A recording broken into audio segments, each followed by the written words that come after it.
Le Seigneur soit avec vous.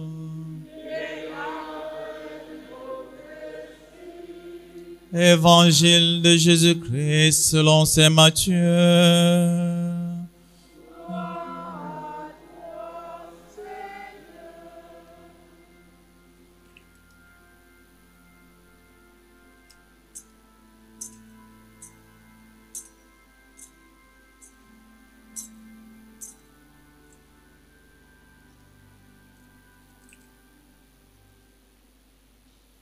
Au chapitre 22, du verset 15 jusqu'au verset 21. En ce temps-là, les pharisiens allaient tenir conseil pour prendre Jésus au piège, en le faisant parler.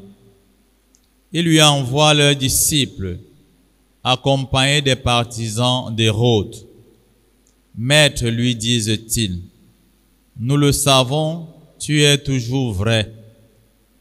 Et tu enseignes le chemin de Dieu en vérité. Tu ne te laisses influencer par personne, car ce n'est pas selon l'apparence que tu considères les gens.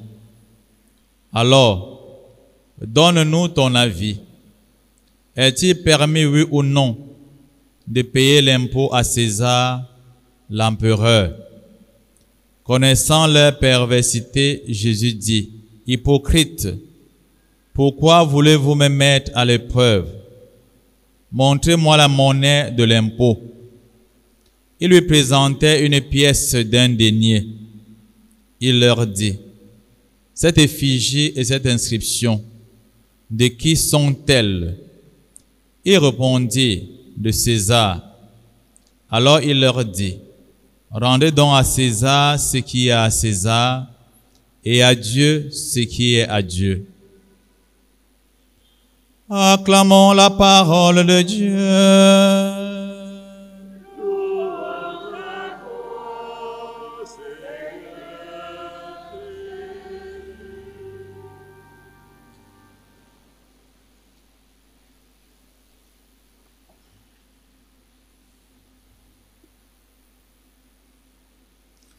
Le Seigneur soit avec vous. Loué soit Jésus-Christ. Une fois de plus, frères et sœurs, bien-aimés dans le Christ, nous voici réunis pour la célébration du 29e dimanche dans le temps ordinaire, année A.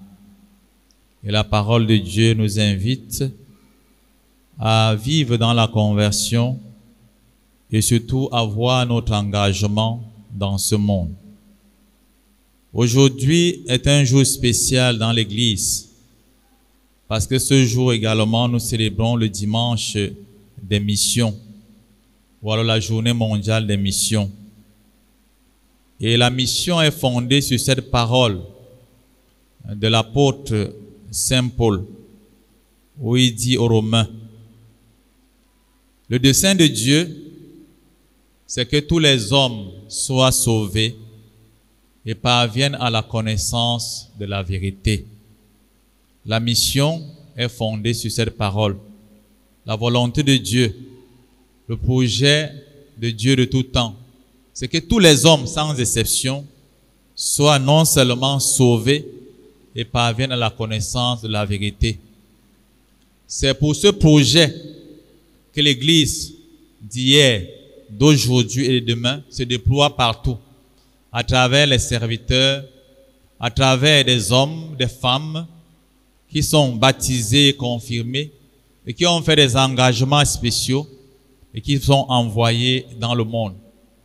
En cette année, le pape François nous invite à méditer sur l'attitude que les disciples, deux disciples avaient auprès de Jésus lorsqu'ils allaient emprunter le chemin de Maüs. Il dit que ces disciples-là, qui étaient deux, ils avaient le cœur tout brûlant quand ils écoutaient le Seigneur Jésus leur parler en chemin. Ils ne s'arrêtaient pas. Ils marchaient, ils étaient les pieds en marche. Il demande aussi que nous, qui sommes engagés sur le chemin de la mission, que nous ayons aussi le cœur brûlant d'amour, l'amour de la parole de Dieu, l'amour, la flamme de feu de l'Esprit Saint doit brûler à nous. Et quand ce feu brûle, nous ne restons pas statiques, nous ne restons pas sur place, mais nous allons en mouvement parce que c'est l'amour qui nous relève, c'est l'amour qui nous soulève pour aller rencontrer les autres. Et quand nous parlons de la mission, ce n'est pas le privilège de certains. C'est tous les baptisés qui sont envoyés en mission. Tous, chacun, accomplit d'abord la mission là où ils se trouvent. Mais il y a certaines personnes qui ont choisi de quitter leur famille, de quitter même leur terre, quitter leur pays pour aller ailleurs. En ce dimanche, il nous est demandé de prier pour tous ces missionnaires dont le travail n'est pas facile sur le terrain. Parce qu'il arrive des moments où ces missionnaires vont rencontrer des persécutions, des positions, de l'adversité, mais aussi donnent leur vie pour la cause du royaume des cieux. Il faut prier non seulement pour que le Seigneur suscite au sein de l'Église des personnes, des hommes et des femmes qui vont s'engager pour la mission à l'extérieur et aussi les soutenir des moyens matériels et financiers pour qu'ils soient à l'abri de tout besoin. Voilà pourquoi l'Église nous demande de célébrer le dimanche des missions. Rendez à César ce qui est à César et à Dieu ce qui est à Dieu. Voilà la parole que Jésus nous donne aujourd'hui, de comprendre et surtout de vivre. Dans l'évangile de ce jour, il est dit que c'est les pharisiens qui veulent rencontrer Jésus pour le mettre à l'épreuve. Au temps de Jésus, frères et sœurs, il faut connaître le contexte sociopolitique à l'époque. Au temps de Jésus, il y avait la puissance romaine qui était venue envahir la Palestine ou Israël. Ils sont eux, les Romains, qui dictaient la loi. Et il y avait donc des réactions pour ou alors contre. Il y avait le groupe de ceux qui constituaient la résistance, qui voulaient vraiment l'indépendance totale de leur pays. C'était les résistants. On les appelait les zélotes. Cela demandait de boycotter toute décision de l'occupant romain. Et qu'il ne fallait même pas toucher à ce qui venait des Romains. Donc vraiment, ils étaient opposés à la présence d'un Romain dans leur pays. Mais il y a un autre groupe, c'est le groupe des partisans d'Hérode, qu'on a aussi appelé Hérédiens. Eux, depuis, à une certaine époque, c'est eux qui avaient la dynastie pour régner. Mais comme ils voulaient toujours préserver leurs avantages, leurs privilèges partout, ils trouvaient un appui qu'il fallait s'appuyer sur la puissance romaine pour continuer à occuper les places de choix. Donc eux, ils étaient partisans, ils supportaient cet occupant romain. Donc voilà comment eux, ils se comportaient. Et il y avait un troisième groupe religieux aussi, ce sont les pharisiens. Les pharisiens, ils voulaient passer pour neutres. Ils voulaient passer pour neutres. Pourquoi? Parce qu'ils voulaient la liberté religieuse. Ils voulaient qu'ils aient l'espace pour accomplir leur culte ou alors leur cérémonie rituelle et religieuse. Donc voilà les groupes qui étaient présents au temps de Jésus. Ce qui fait que lorsqu'on dira les pharisiens allaient tenir conseil pour prendre Jésus au piège en le faisant parler. Et ils ne vont pas seuls. Ils sont accompagnés des partisans d'Hérode. Et ils veulent, dit-on, ils ont organisé un traquenard, un piège pour que Jésus tombe. Ils vont arriver devant Jésus, frères et sœurs, pour lui parler. Ils vont d'abord commencer par la flatterie. Tu es toujours vrai. Tu enseignes le chemin de Dieu et tu ne te laisses influencer par personne. Dans leurs propos, ils reconnaissent que Jésus a une rectitude morale, une rectitude religieuse, et qu'il est indépendant. Il fait preuve vraiment de liberté de parole. Il ne se laisse influencer par personne. C'est ce qui nous manque aujourd'hui, frères et sœurs. Parce que même quand nous voulons parler, nous tenons toujours compte de tel ou de tel intérêt que nous allons défendre. Ce qui fait que nous restons des éternels esclaves. Nous ne sommes pas libres dans nos prises de parole. Jésus commence par nous enseigner à travers son caractère qu'il faut être parfois, il faut être libre dans ce qu'on dit. Même quand ça va contre des intérêts. Si c'est pour la vérité, il faut s'engager. Donc voilà les flatteries. Mais ces flatteries cachent vraiment le piège. Ils vont donc arriver à ce qu'ils veulent. Ils vont poser une question à Jésus. C'est une question fermée, très fermée. La question est celle-ci. Est-il permis, oui ou non, de payer l'impôt à César, l'empereur? Donc, il demande à Jésus de répondre par oui ou par non. Il y en a beaucoup qui tombent souvent dans ce piège-là. C'est-à-dire quand ils veulent répondre oui par non. Il faut souvent bien réfléchir avant de répondre aux questions. Mais c'est qu'au Cameroun, les Camerounais réfléchissent très bien. Il y a un adage qui dit qu'au Cameroun, on répond toujours à une question par une autre question. Donc Jésus, il va aussi utiliser la pédagogie là. Mais il commence par démasquer leur hypocrite. Parce qu'il a dit dans leur cœur que cette question-là n'est vraiment pas vraie. Parce que ils ont tendu un piège. Et eux, les pharisiens, les hérodiens, ils connaissent déjà leur position. Mais ils viennent trouver Jésus pour que Jésus déclare s'il est contre ou alors pour. C'est pourquoi il dit, hypocrite, vous voulez me mettre. Et Jésus va leur demander de présenter d'abord la monnaie. Montrez-moi la monnaie de l'impôt. Il y avait deux monnaies. Il y en avait deux. Il y avait une monnaie qui n'avait pas, je pourrais dire, d'effigie, qui n'avait pas d'image. Parce que les Juifs, en général, n'aimaient pas les représentations humaines. Or, c'est que la personne qui est représentée soit considérée comme un dieu. Et l'occupant romain tenait un peu compte de cela. Il y avait une monnaie qui avait l'effigie, les images, mais il y avait une autre monnaie qui n'allait pas. Mais la monnaie qu'il fallait utiliser pour l'impôt avait l'effigie, avait une représentation. C'est pourquoi je dis, montrez-moi la monnaie de l'impôt. Et ils vont donc lui montrer. Et Jésus va leur poser la question, cette effigie et cette inscription, de qui sont-elles? Nous sommes aussi dans des pays, des États, où la monnaie courante, nous utilisons. Mais nous sommes peu sensibles à comprendre les signes et les images qui sont dans la monnaie. Peut-être parce que nous ne comprenons pas qu'il y a un langage qui se cache derrière. Il y a un langage qui se cache derrière, dans chaque signe, dans chaque inscription. Il y a eu un changement depuis un certain temps. Quand l'État est né, l'autre monnaie surtout, le billet portait l'image du chef. Le premier chef, même quand le deuxième chef est arrivé, il y avait toujours son image. Depuis un certain temps, ça a changé. Bon, pour les raisons que certains connaissent et que d'autres ne connaissent pas. Mais toujours, ça véhicule un message. Cette effigie et cette inscription, de qui sont-elles? Eux-mêmes vont répondre de César. Jésus fait la distinction entre l'effigie et la légende ou alors l'inscription. L'image qui était sur la pièce de monnaie, c'était l'image de l'empereur à l'époque, c'était Tibère. C'était son image. Mais cette image-là n'était pas neutre. L'image était bien entourée, son image, sa face, il était couronné comme un dieu. Comme un dieu.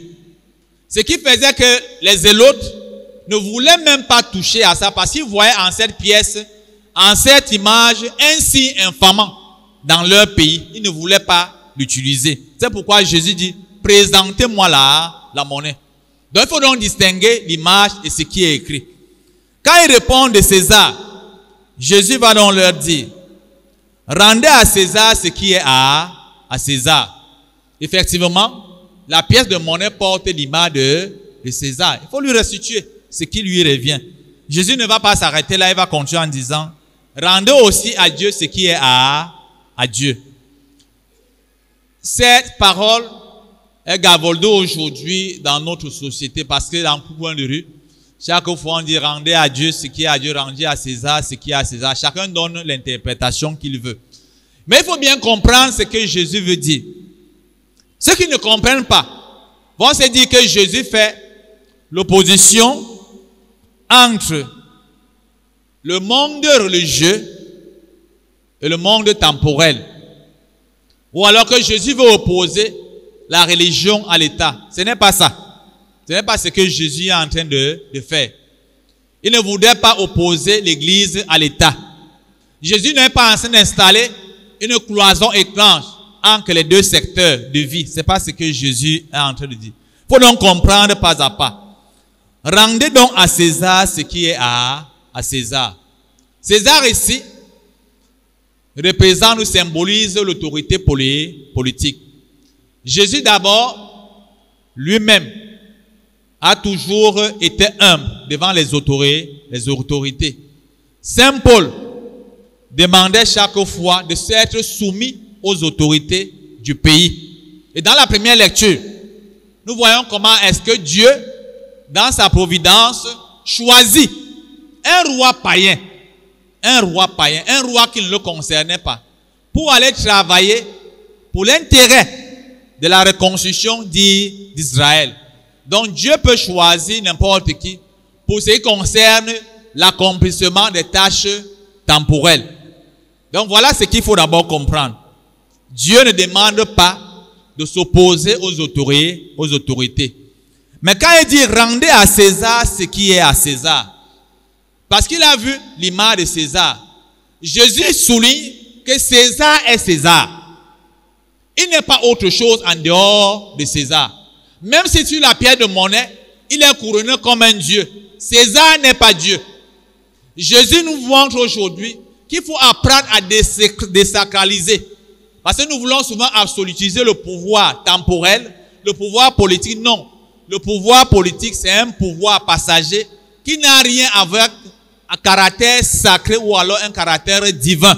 Voilà pourquoi il dit César est César. Il faut donc donner à César tous ses honneurs, spécialement en payant les impôts.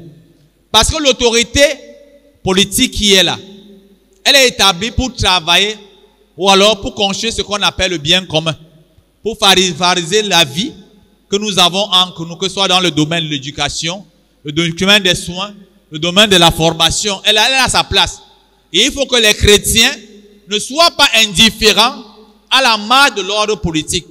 L'Église enseigne même que les chrétiens laïcs doivent s'engager dans la vie politique. Parce que dans tous les cas, si vous ne faites pas la politique va influencer sur vous et elle va vous faire. Donc c'est pourquoi il faut s'engager dans le monde là. Il faut que les chrétiens soient présents, d'abord par leur présence, par leur génie dans ce monde politique, le monde des décisions. Il faut être là. C'est pourquoi il faut rendre à César ce qui est à César. Soutenir un régime qui ne se considère pas comme Dieu. Soutenir un régime qui ne met pas en place des injustices, mais qui veut travailler pour le bien des populations, qui veut travailler pour le bien des hommes. Il faut le soutenir. Voilà ce que Jésus est en train de nous enseigner aujourd'hui. Mais tout ne s'arrête pas là. Parce que le chrétien a une autre dimension de vie. L'homme ne vit pas seulement de pain, mais de toute parole qui sort de la bouche de Dieu. Il ne faut pas que notre vie s'arrête seulement à l'horizon terrestre.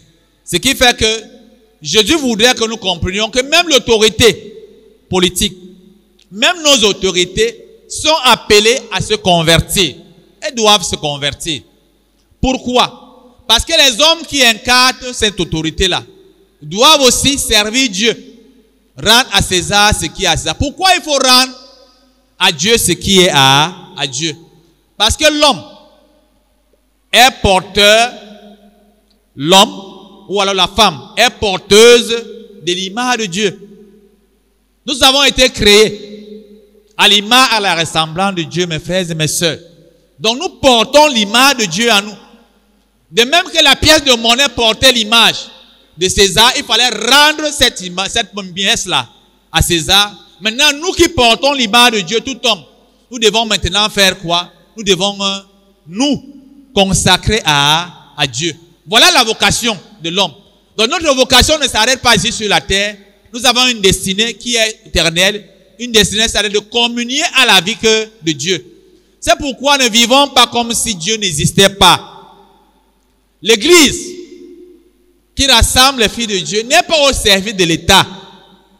L'Église n'est pas au service de l'État.